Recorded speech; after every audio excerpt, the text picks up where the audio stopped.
세계에 전하는 세계로 교회.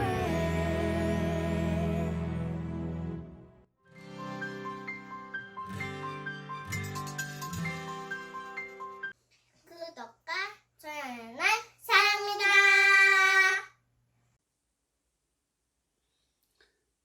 안녕하세요. 사계도교회 성도 여러분.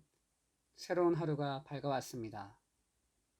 오늘도 하나님께서 우리에게 부어주실 은혜와 사랑을 기대하고 또 오늘 말씀 묵상을 통해서 하나님 말씀대로 순종함을 통해 하나님이 약속하신 귀한 복과 은혜를 풍성하게 누리는 복된 하루 되시기를 주님의 이름으로 축복합니다. 오늘 우리가 함께 살펴본 말씀은 요한복음 8장 1절부터 11절까지의 말씀입니다. 함께 하나님 말씀 읽도록 하겠습니다. 예수는 감람산으로 가시니라. 아침에 다시 성전으로 들어오시니 백성이 다 나오는지라. 앉으사 그들을 가르치시더니 서기관들과 바리새인들이 음행 중에 잡힌 여자를 끌고 와서 가운데에 세우고 예수께 말하되 선생이여, 이 여자가 간음하다가 현장에서 잡혔나이다. 모세는 율법에 이러한 여자를 돌로 치라 명하였거니와 선생은 어떻게 말하겠나이까? 그들이 이렇게 말함은 고발할 조건을 얻고자 하여 예수를 시험함이로라. 예수께서 몸을 굽히사 손가락으로 땅에 쓰시니 그들이 묻기를 마지 아니하는지라.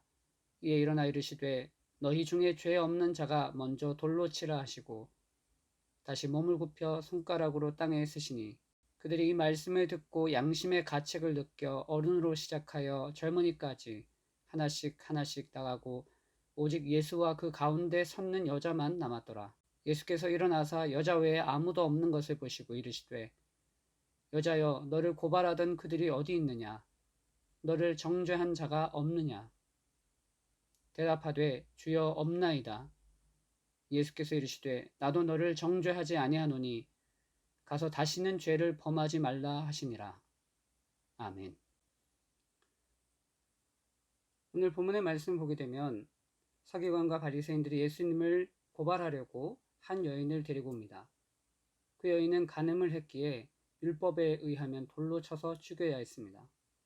만약 예수님께서 여인을 율법에 따라 돌로 치라고 명하시면 이웃사랑이라는 예수님의 가르침과는 상반된 명령을 하시는 것이고, 반대로 용서하여 놓아주라 라고 말씀하시면 율법을 파기하는 자가 되어서 유대인의 고소를 당하게 되는 진퇴양난의 그런 상황에 놓이시게 됩니다. 하지만 예수님께서는 어느 것을 선택하든지 덫에 걸리게 되는 서기관과 바리새인들의 의도를 아시고 오히려 그들에게 질문하셔서 그들 스스로 부끄러움을 느끼게 하셨습니다. 율법은 사람을 정죄하기 위해 주어진 것이 아니라 인간의 불완전함을 깨닫고 하나님의 은혜를 구하는 통로입니다.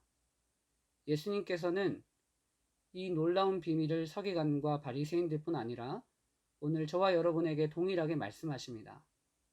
말씀을 묵상하고 실천함이 남을 정죄하기 위한 도구가 아니라 하나님의 은혜를 깨닫는 통로로 사용되기를 축복합니다.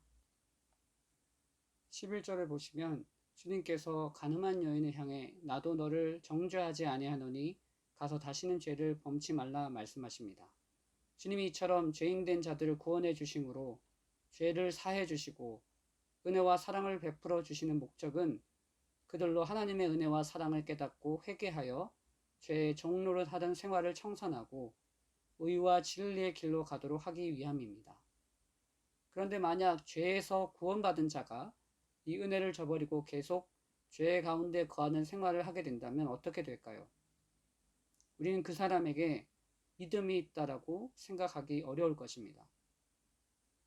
주님을 만나고 주님의 구속의 은혜를 맛보고 성령으로 거듭난 성도는 어떻게 해서든지 거룩한 생활을 하기 위해 노력합니다. 그러나 만일 스스로 구원의 은총을 입어노라 말하면서도 계속해서 옛사람의 습관과 죄악을 범하며 더러운 육체의 열매만 맺는다면 그는 구원을 입은 것이 아닐 것입니다. 즉 그의 믿음은 거짓된 것이라 말할 수 있습니다. 또 만일 나는 구원의 은총을 입고도 아무도 정죄할 자가 없으므로 죄를 지어도 무방하다 생각하여 죄 짓는 것을 아무렇지 않게 생각하고 여전히 죄 가운데 거하는 사람이 있다면 그는 주님의 구속의 은혜를 경멸하는 자들이고 그 은혜가 얼마나 크고 귀한 것인지를 망각하는 자들입니다.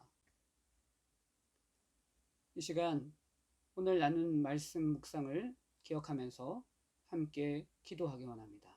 함께 기도하겠습니다. 사랑의 주님, 말씀을 통해 나 자신의 무능함을 깨닫습니다.